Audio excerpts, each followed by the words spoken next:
Dans la deuxième décennie de ce siècle, l'électrification du réseau suisse allait bon train. Mais il y avait l'ensemble des grandes gares voyageurs et marchandises du pays que la régie devait électrifier tout aussi rapidement. Les CFF cherchaient donc un nouveau mode de traction pour leurs multiples manœuvres au sein des gares.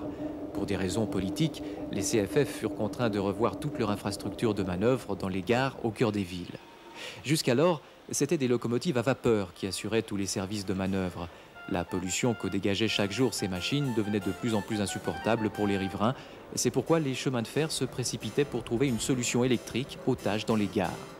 Les ateliers de SLM BBC se remirent aux études pour trouver la machine adéquate qui devait assurer ces travaux moins valorisants dans le contexte de la grande épopée ferroviaire suisse. 2 prototypes électriques furent construits pour divers essais dans les grandes gares. Les résultats furent concluants, ce qui poussa les CFF à passer une commande de 16 machines de manœuvre sous la dénomination de EE33. Cette série de manœuvres fut livrée durant l'année 1928 avec une numérotation de 16 311 à 16 326. La vitesse maximale de ces locomotives était de 40 km/h avec une très grande puissance dans les vitesses basses, point qui était essentiel pour œuvrer dans la manœuvre des grandes gares. L'aspect extérieur de cette machine était plutôt amusant. Avec la cabine de conduite à l'avant, cette locomotive donnait l'impression d'un soulier. Mais les cheminots la baptisèrent d'un bien drôle de sobriquet, le fer à repasser.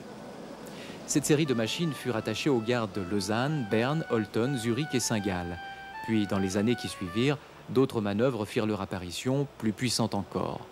Dès cet instant, les fers à repasser prirent le chemin des gares, où les services étaient moins exigeants. Du premier lot de ces 16 000, une machine fut détruite par accident et 5 autres furent vendues à des compagnies privées suisses. Les 10 autres unités manœuvrent encore dans diverses gares de Suisse. Celle que nous avons surprise avec notre caméra est rattachée au dépôt de Genève.